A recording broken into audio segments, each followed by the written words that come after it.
Hey guys, it's Ornlu, and we just wrapped up Week 1 of World Desert Championship 2, which is my $30,000 3v3 tournament sponsored by World's Edge in part, and it is a huge event. All the top teams are participating, and I thought it would be fun just to do a little bit of a recap highlight video for each week. So with Week 1 just wrapped up, here are some of the highlights for the event so far. And if you are interested and have not seen it already, remember, it is 14 GMT Thursday through Sunday on my Twitch channel, which is always in the description. So let's see what happened here on our opening week of World Desert Championship 2.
Okay, scouts are here on the high ground. Again, you need to try and take a fight before those important Castle Age upgrades are in. Even the little mesa formations are being pretty annoying.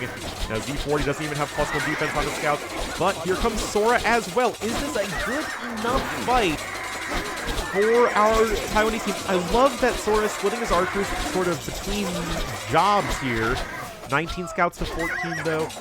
20 scouts counting. Is this enough? And I just don't think it is. Just an absurd army lead right now here for MYI. Light Cav coming in. But Anatov has pretty good monk control. And this just needs to be a ridiculously good fight, and I don't know if it can be. It seems to be a ridiculously good fight. It would require an absolutely broken unit to win this fight.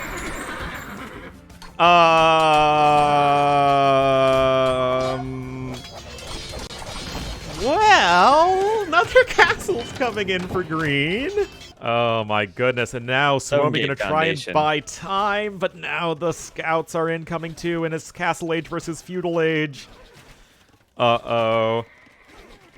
Vinci even still has some scouts at the back. That's a lot of dead vills. That is really of an emotional support gate. That's about all it's given you, unfortunately, as the scout's going to continue to just pound away at poor Amalius's economy. Ladies and gentlemen, we have a trade cog. Ruben's going for the trade cogs, guys. I mean, I don't know what more you want from this tournament. How often do you get to see trade cogs in AoE 2? Early on by the scouts that were transported over, again, by Rubenstock, although they were Max's scouts, so just great team play and coordination. Got plate fighting armor, good old Grand Trunk Road, heavy camel coming in. Now, the point of concern is still, that is around 70 archers that are scary Ethiopian arbs, but I think the general lack of siege component should make this not as big of a deal. Yeah, and once again, as Valessa is up to imp, those Britain arbs are just going to get even more of a range advantage. But he has to really delay. He's doing a great job of walling, but delay until he's imp and really can get the fight. And also, that DC of his is very exposed right now, 70% up. Yeah, but there's, again, you're missing the siege component. So I don't think you really have anything to worry about. Paladin is on the way here for Vinchester. But as we're saying, you don't have the relics as Lithuanians, so they're actually not even that great of paladins. Nobody is on the eastern side. Rubenstock has completely dominated water. He's getting fortified wall, showing, of course, how you properly play Age of Empires 2. Fortified walling the crossing in the south as he adds in some cannon galleons now, going to be harassing those TCs with that water control he has.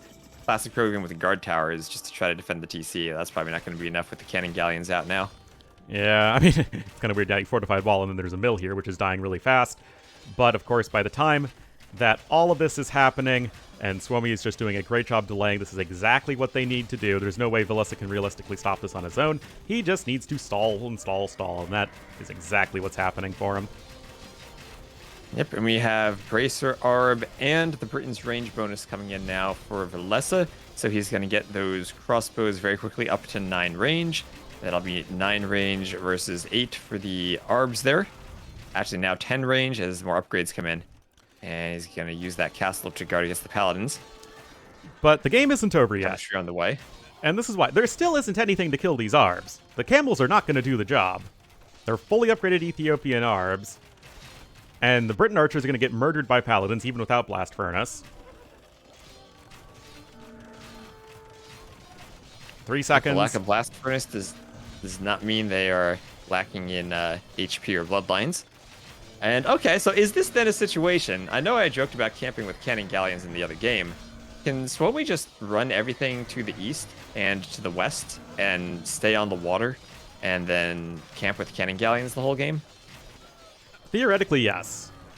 And it's not even a matter of camping. Your opponents will just run out of resources before all that long. It's not like they have more resources than you do and you're just stalling the game because you're a toxic human being. It is... like, they legitimately will just win in a grindy game. And the Imp Camels are doing... Arb's being cleaned up. Well enough. Not great, but sometimes good enough is good enough. And now Green and Cyan both grabbing banking. Yeah, Velessa is super dead, like, no question about it, but his job is not to carry in this game. That was on Lensoy Maraniensis. Yeah, and now the Camels are there with enough HP to fight the Arbs. They'll take okay fights versus them. And it comes down to a lot of Velessa's micro here. Just, can he avoid losing everything to Paladins? And can he outrange the Ethiopian archers? Yeah, I mean, the Arbs are still going to be a very solid supporting unit. They have all the upgrades they need at this point to do that job. Big army lead right now. We also have 26 trade cogs in for Ruben. Oh, you might not like it, guys, but that's how you AoE too. Doc all the way against the edge in the north. Yep. And trading with... wait a minute, what dock is he trading with? Oh, wait, no, that's the Max's dock. Okay.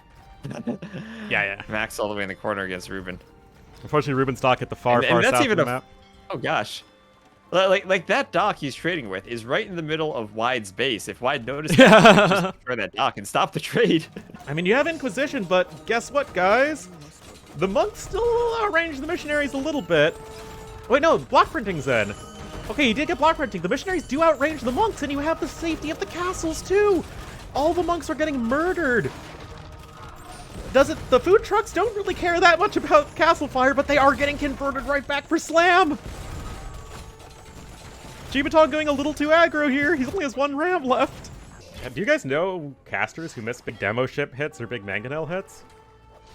Because you just don't get that here. I bet that caster would probably just be paying attention to farm counts or something equally inane. Oh no! 5 kill streak predator missile. Yep, and this is another TC that'll go down here. Arb's even able to contribute.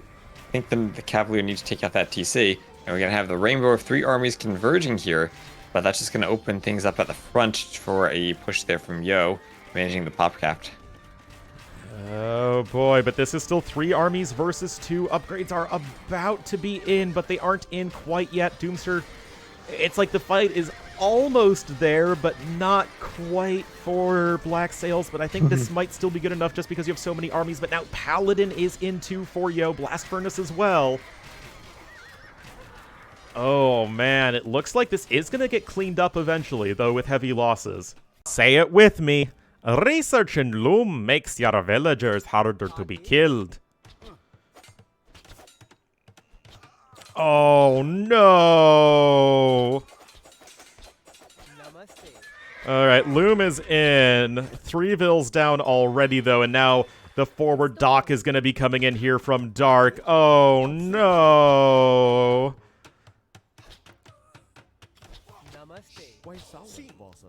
I mean, this is just a basic forward archery range. You got fletching. Oh, no. And that better eco is still going to be very tough to overcome. It's still a 6-vil lead for our blue player. Oh, no! Oh, the fox in the chicken coop. It's the other way around. It's the bird in the fox coop. Scouts are here. The hoovering has begun. Wait a minute.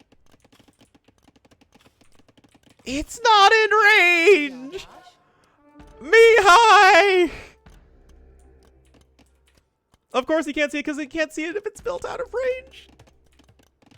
Oh my god! No!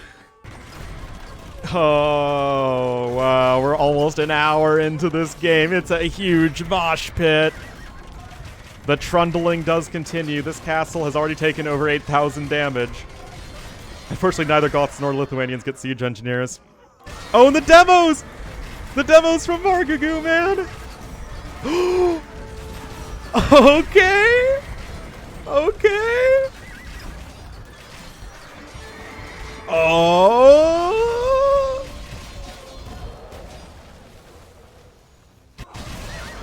In now. Hand cannon's doing the best they can, but... Oh my goodness, the Scorpions too! Condor and Igelos, guys! They want to bring it to a game 5 and have another match point game in this tournament already.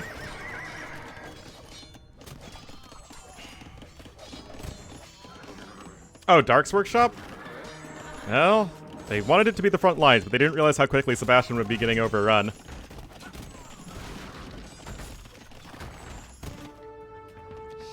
I mean... I don't see how you don't die here as Fox. Okay, I mean, yeah, one Mangonel's out, but the Knights are going to kill it instantly. You even have the Monk support from Ozone? Scorpions continuing to get value versus the hand cannons. No, and I don't think it would work every time. I mean, this obviously was not the best reaction in the world for Fox. But guys, I think we're going to have to go to Arctic Circle. 18,000 HP worth of damage, so way over 3 times the castle's HP. A lot of vills on stone. Still have some here in the back, I believe. And you have the stone in the middle of the map. Where are the Knights, though? These Knights seem to be getting in on the party. And there is Arbalest. Skirms can try and dive bomb them as best they can, but the numbers are still actually better right now for Lucky. Kingstone actually way back in like an older tournament had another castle that he spent like, 10,000 stone repairing. It's a bit of an exaggeration, not that much of one. And you know what, those trebuchets? They're unpacking! Or packing the other one. Chain Barding Armor's in, which, I mean, it's still not amazing, but it could be worse. Some random Gebettos too, and look at this, guys! Kingstone's catching back up in resources collected. Oh no! Dogao! LOS Migdog!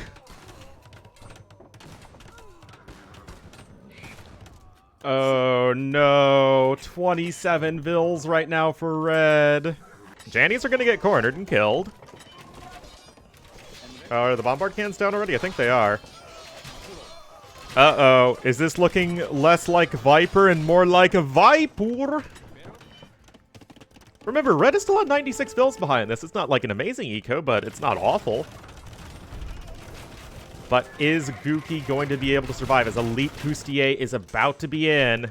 Oh, the condos are in? What? Viper? On your Goths, you get your inherent anti-building bonus damage, remember? Okay, some halbs are coming in, but that castle is under so much threat. And it feels like we just need to see more in the way of the infantry from our Goths player. And, okay, the Coustier are going to help clean everything else back up. But yeah, I just don't think there's anything stopping this GL army. Yeah, Savars honestly would probably just overrun faster. Because War Elephants are really good in, like, super grindy late games, but it doesn't help if Hera's really slow in getting his army going, and Tato's just kind of dead. Anyway, GG called, and Combi!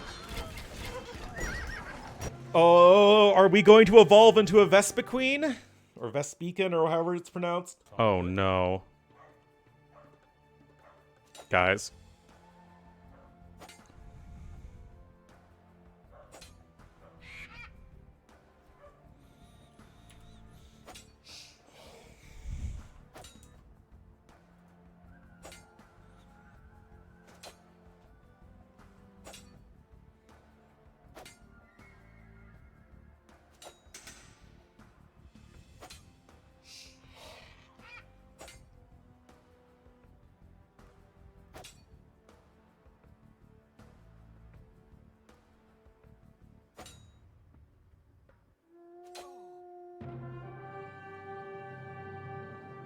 Alright guys, so those were just some of the highlights we had there in week 1 of World Desert Championship 2. Again, remember that this is going to be happening Thursday through Sunday at 14 GMT, and we are going to be casting plenty more. The tournament runs through the 29th of September, so be sure to stay tuned for more awesome team game action. Thank you guys all so much for watching, and I'll see you next time.